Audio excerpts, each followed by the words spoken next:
Hello अस्सलाम वालेकुम रहमतुल्लाहि वबरकातुहू। Welcome to my channel Marathi learner. तो आज मैं जो है आप लोगों को हिंदी का व्याकरण सिखाऊंगी। हिंदी के व्याकरण में आज हम लोग पढ़ेंगे विराम चिन्ह के टाइप्स और उसकी डेफिनेशन पढ़ेंगे, और विराम चिन्ह क्या होता है वो कहेंगे। विराम चिन्ह का मतलब होता है जैसे ठहराव, रुकाव, या जब बात हमारी पूरी कंप्लीट हो जाती है या दो पर्सन के बारे में बात की जाती है, 2 से 3 पर्सन का नाम सेंटेंस में जोड़ा जाता है, तो उसे हम लोग क्या कहते हैं, विराम चिन्ह कहते हैं। जैसे कि 10th स्टैंडर्ड में देखो, ये जो है बहुत इंपॉर्टेंट चैप्टर होता है कि विराम चिन्ह के नाम लिखो करके या उसकी निशानियाँ लिखो करके, साइन बताओ उसकी करके। तो हम लोग पढ़ते हैं। चलो इसमें क्या है, विराम चिन्ह क्या है देखते हैं। विराम का अर्थ है रुकना। बातचीत करते समय बात को अच्छी तरह से समझाने के लिए थोड़ा रुकना पड़ता है। जब आप बातचीत करते हो और बातचीत को अच्छी तरह से समझाने के लिए थोड़ा रुकना पड़ता है। कंटिन्यूसली फटाफट बोलोगे तो क्या होगा, बात समझ में नहीं आएंगी। रुक रुक कर बोलोगे तो बात समझ में आती है। रुकने की इस प्रक्रिया का नाम विराम है। रुकने की इस प्रक्रिया का नाम क्या है, विराम है। इन्हीं के द्वारा हम प्रश्न पूछते, आश्चर्य, पूर्णता आदि भावों को दिखाते। अब विराम चिन्ह के प्रकार। विराम चिन्ह में कितने प्रकार है बेटा? विराम चिन्ह के जो है 7 टाइप्स है, 7 प्रकार है।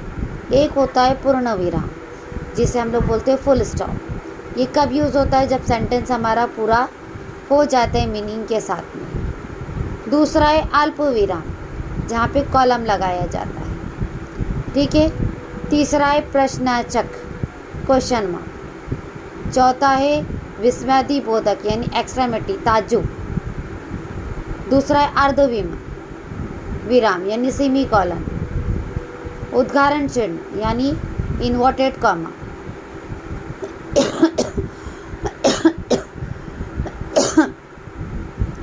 उसके बाद में है योजक चिन्ह यानी हाइपोटेन्यूज। अपूर्ण विराम यानी फुल स्टॉप। देखो ये फुल स्टॉप।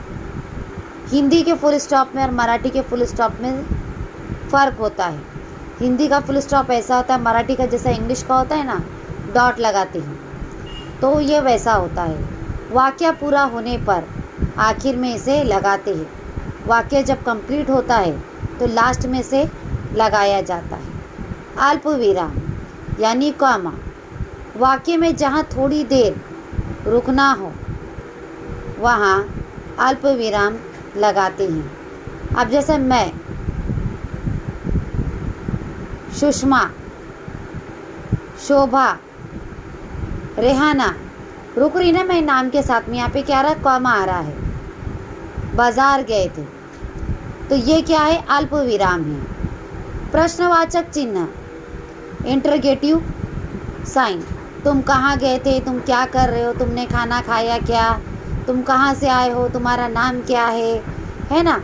तो अब यहाँ पे क्या है, जब प्रश्न पूछा जाता है तब ये चिन्ह लगता है। जब सवाल पूछते हैं तब हम लोग क्या लगाते हैं, क्वेश्चन मार्क लगाते हैं।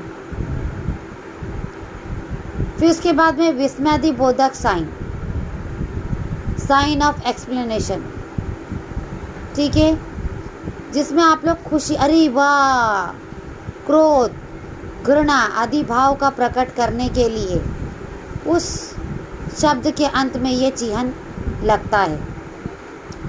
नंबर 5 है तुम्हारा अर्धविराम यानी सेमी कॉलन।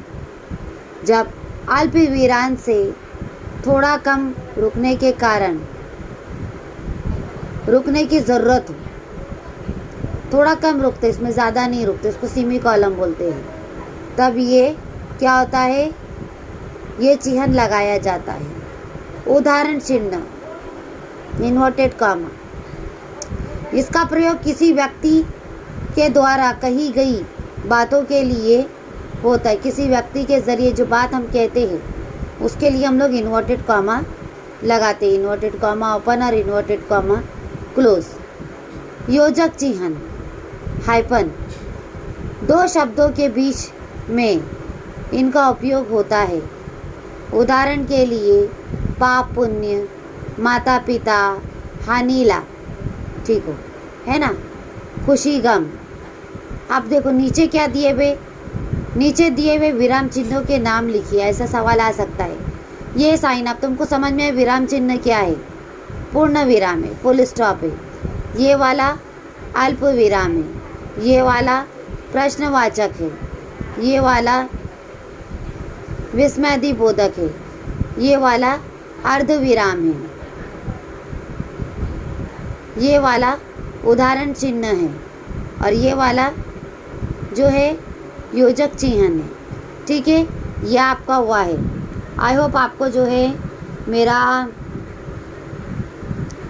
व्याकरण समझ में आया होगा, है ना। अब जैसे कि देखो ये सवाल है, वाक्य पूरा होने पर आखिर में डैश लगता है, रिक्त स्थानों की पूर्ति करो। तो क्या लगता है आखिर में?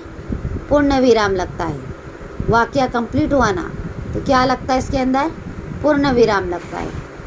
अगर आपको डेफिनेशन समझ में आई तो खुद ब खुद समझ में आएगा आपको। वाक्य में जहाँ थोड़ी देर रुकना हो वहाँ डैश लगता है। थोड़ी देर आप रुक रहे हो तो क्या लगेगा? अल्प विराम लगेगा। क्या लगेगा? अल्प विराम।